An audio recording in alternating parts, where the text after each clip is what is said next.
हरतालिका तीज के दिन फुलेरे का दर्शन करें। फुलेरा किस तरह से बनाया जाता है, इसी पत्ती लगाना चाहिए, कैसा फूल, हमको ये प्रश्न कल यहाँ से जाने के बाद आ चुका था सीहोर के ऑफिस में।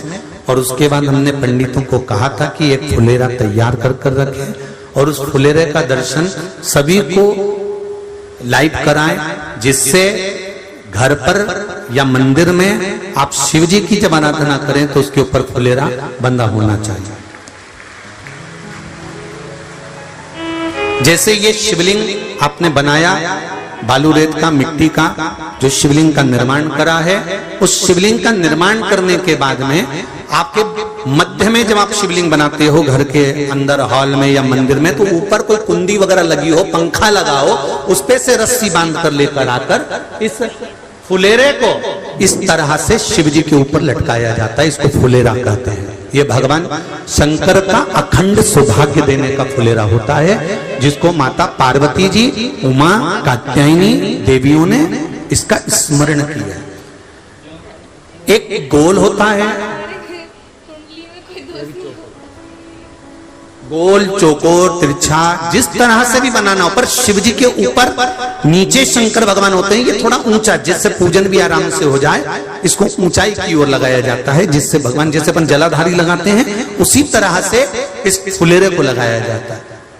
तो इस फुलेरे में कहीं ना कहीं पत्तियों को भी लगाना चाहिए। माला के साथ में कोई आम की पत्ती हुई, अशोक की पत्तियां हुई, उसका भी स्मरण इसमें आता है महाराज, उसका भी स्मरण। जैसे भगवान देवाधिदेव महादेव का शिवलिंग का जब दर्शन हो गए सबको फुलेरा का, अरे जम के तो बोलो, हो गए ना। और जितने लोग आस्था पर सुन रहे हैं, जितने लोग फेसबुक यूट्यूब पर सुन रहे हैं, अगर आपके स्मरण में फुलेरा नहीं हो तो उसका दर्शन अवश्य करिएगा। शिव मंदिर में अगर जलाधारी भी लगी हुई है तो जलाधारी से फूल बांधकर नीचे की ओर लटकाना चाहिए, पर लटकाना चाहिए, फुलेरा बनाना चाहिए।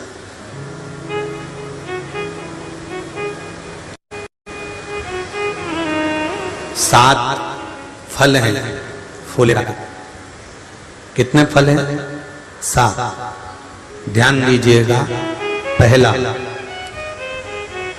फुलेरा जो नारी व्रत करती आती है और व्रत कर्म उसका चलता रहता है, उस व्रत कर्म के अंतर्गत मान लो किसी कारणवश बीमारी में, कोई गमी के अंतर, कोई सूतक सावड़ के अंतर्गत अगर नारी पूजन नहीं कर पाती है, पूजन नहीं कर पाई और उसने केवल फुलेरे का दर्शन ही कर लिया, अपने पलंग पर पड़ी पड़ी भी फुलेरे का दर्शन कर लिया है, तो नारी को हरतालिका तीज के व्रत का फल प्राप्त हो जाता है।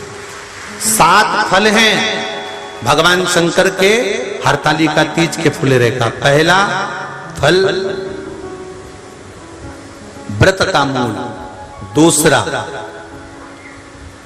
यदि कोई नारी आई और उसके संतान नहीं, 10 साल, 8 साल, 5 साल, 6 साल, 7 साल, 12 साल, 15 साल हो गए, उस फुलेरे का मात्र स्मरण कर कर एक पुष्प भी उसने अगर हल्दी कुंकू का लगाकर उस फुलेरे का टच कर कर भगवान शिव के पावन चरणों में रख दिया है और विनती कर कर गई है, तो अगला फुलेरा वो खुद बनवाती है, उसकी गोदी में संतान आ ही जाएगा। अगला फुलेरा वो खुद बनवाएगी, के जाएगी, जी अगली बार फुलेरा मेरी तरफ से बनवा देना, मंदिर में फुलेरा मेरी तरफ से लगवाना, अगली बार जब तुम पूजन करो तो फुलेरा मेरी तरफ से बनवाना। ये फुलेरे का महत्व। तीसरा, महाराज हम कोई दान, गौदान, हरतालिका तीज की किताब है आपके यहाँ, जो लोग पढ़ते होंगे हरतालिका तीज की किताब, उसमें लिखा है ब्राह्मण देव को ये दान देना है, ऐसा दान देना है। अब कोई गरीब है, कोई साधारण है, नहीं है किसी की कैपेसिटी, नहीं दे सकता, तो क्या होता है? तो कहा हम गौदान नहीं कर पाते, हम स्वर्ण दान नहीं कर पाते, हम वस्त्र दान नहीं कर पाते, हम मुद्रा दान नहीं कर पाते, हम अन्न दान नहीं कर पाते। हम ये सारे दान अगर नहीं भी कर पाते हैं तो शिव महापुराण की कथा कहती है तीसरा फल फुलेरे का है कि मात्र फुलेरे का दर्शन स्पर्श कर लेने से सारे दानों का पुण्य फल प्राप्त हो जाता है। यह तीसरा फल फुलेरे। अब हरतालिका तीज का फुलेरे का चौथा महत्व है महाराज। चतुर्थ महत्व हरतालिका तीज के फुलेरे का है जो कुंवारी कन्या हरतालिका व्रत करती है, पहली बार जो हरतालिका तीज का व्रत करती हैं या हरतालिका तीज का उद्यापन कर देती हैं या किसी कारणवश शरीर ऐसा नहीं रहा कि बिना पानी के नहीं रह सकती, तो 2 बूंद अगर उन्होंने पानी भी पी लिया है या कोई कारणवश एक कुछ गलती हो भी गई है तो मात्र फुलेरे का दर्शन कर लेने से वो गलती शंकर स्वीकार कर उसको क्षमा कर देते हैं। ये चतुर्थ भाव के अंतर।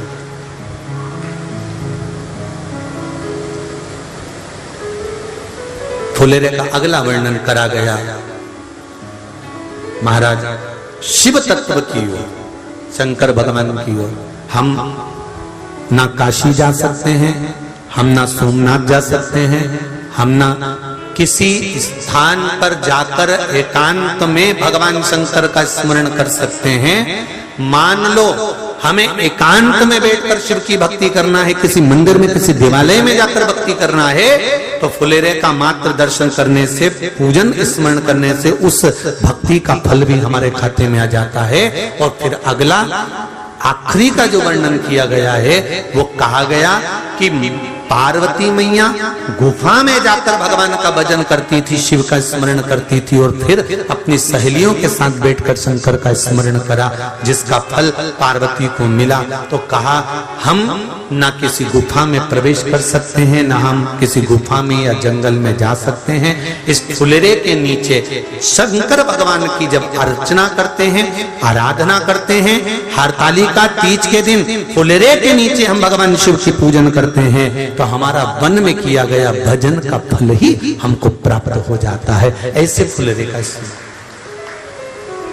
हरतालिका तीज का पूजन व्रत कुंवारी कन्या कर सकती है, शादी होने के बाद भी नारी कर सकती है। अंतिम अवस्था तक प्राण छूटे तब तक हरतालिका तीज का व्रत नहीं छोड़ना चाहिए। एक व्रत हमेशा याद रखो, एक एकादशी और एक हरतालिका। हाँ इतना जरूर है, ज्यादा शरीर बेकार हो गया, बुढ़ापा आ गया, शरीर नहीं साथ दे रहा, तो कुछ फल खा लो, कुछ चाय दूध जूस आप लेकर कर लो। इतना भी नहीं बने, शरीर बहुत ही बेकार हो गया, तो आप एक समय फल का फलहार धारण कर लो, ठीक है। पर हरतालिका व्रत करने वाली माताएं भले उद्यापन कर दे तो उस व्रत को थोड़ा हल्का कर लो। उद्यापन करा मतलब तुमने व्रत को हल्का कर लिया, थोड़ा हल्का कर सकते। हरतालिका तीज का जो व्रत का उद्यापन करते हैं उसमें 5 चीज रखते हैं ना, 5 कपड़े स्त्री के, 5 कपड़े पुरुष के, 5 तरह का अनाज, 5 तरह का फलहार, 5 तरह का फल।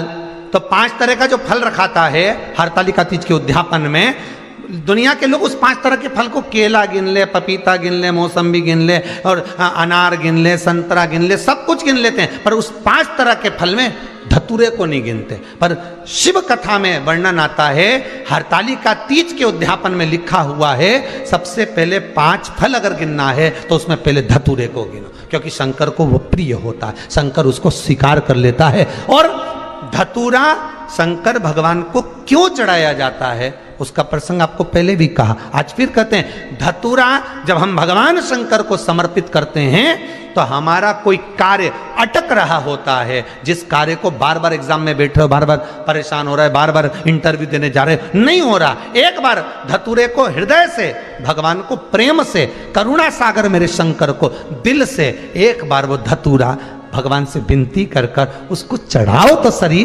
भगवान तुम्हारा कार्य सफल कर देगा। पर दिल से चढ़ाना, हृदय। हरतालिका तीज की पूजन करने वाले को चाहिए कि बालू का, मिट्टी का शिवलिंग बनाना चाहिए। फुलेरा जो बनाया गया है ऊपर शंकर जी के ऊपर लटकाने के लिए, टांगने के लिए उसके नीचे शिव, पार्वती, गणेश जी की सुंदर बालू की मूर्ति बना लेना चाहिए, पार्थिव लिंग का निर्माण कर लेना चाहिए, शिव की आराधना करना चाहिए, जो फल आपके पास में हो शंकर को समर्पित करना चाहिए, पूजन करना चाहिए, आराधना करो। सबसे पहली पूजन हरतालिका तीज की प्रदोष काल के अंतर्गत हो जाना चाहिए, शाम के समय पर। प्रयास करा करो प्रदोष काल के समय पर पहली पूजन हो जाए तो ज़्यादा अच्छा। पर लोगों की आदत रहती है कि 8 बजे तक, 8:30 बजे तक, 9 बजे तक पहली पूजन करें, फिर दूसरी आराम से, फिर तीसरी, फिर आराम से, फिर चौथी। तो ऐसा सब अपने अपने हिसाब से। पर शास्त्र रीति कहती है कि प्रदोष का जो समय होता है, प्रदोष काल जो होता है, शाम का जो समय होता है, उस समय पर हरतालिका तीज की पहली पूजन हो, जिससे आपका स्मरण चित्त शंकर भगवान में उस घड़ी, उस पल, उस क्षण में आप शिव के हो जाएं और शंकर आपका हो जाए। हाँ, अगर किसी के आने में देरी हो, कोई आ नहीं पा रहा है, बहुत देरी हो रही हो, तो हरतालिका पूजन व्रत वर्णन करता है कि शिवलिंग का निर्माण, पार्वती जी की मूर्ति का निर्माण, गणेश जी का निर्माण और फुलेरा जो बनाया हुआ है, ये प्रदोष काल के पहले बनकर तैयार हो जाना चाहिए। प्रदोष काल के अंतर्गत फुलेरा नहीं बनना, फुलेरा पहले बन जाना चाहिए। और बहुत विशेष बात ध्यान रखिए हरतालिका तीज की, कि शंकर जी का जो आपने स्वरूप बनाया है, पाटे में, थाली में, चौकी पर, चौरंग पर जो स्वरूप बनाया है, वो पहले नहीं रखना है। पहले क्या बांधना है? फुलेरा। पहले फुलेरा बांधिए, उसके बाद उसके नीचे शंकर जी को रखिए। कई अब जो हरतालिका तीज का पूजन करते हैं, ये तो उनके लिए हो गया। अब दूसरे के लिए भी सुन लें। जो नारी हरतालिका तीज का पूजन नहीं करती, व्रत नहीं करती, साधना नहीं करती, उसके लिए भी कहा गया कि आप अगर ये व्रत नहीं करते हो तो एक कार्य जरूर करना, कहीं पर फुलेरा बंधा हो, हरतालिका की पूजन हो रही हो, 5 मिनट 10 मिनट निकालकर अपने आसपास के किसी पौधे में से पत्तियां लेकर या पुष्प लेकर, 5 वृक्ष की पत्ती या 5 वृक्ष के पुष्प लेकर शंकर भगवान को जब पूजन हो रही हो, 5 मिनट माताएं जब पूजन कर रही हों, तब आप भी उस पुष्प को, उस पत्तियों को शंकर को समर्पित कर सकते हो। ये नहीं चढ़ा सकते तो 5 फल नहीं चढ़ा सकते तो 5 कुछ भी पुष्प आदि का आप शिव को समर्पित कर। पर क्यों चढ़ाया जाता है, किस लिए चढ़ाना चाहिए? तो कहा कन्या स्त्री अगर मान लो हरतालिका का व्रत नहीं करती, पूजन नहीं करती, आराधना नहीं करती, तो वो कन्या, वो नारी, वो स्त्री, वो पुरुष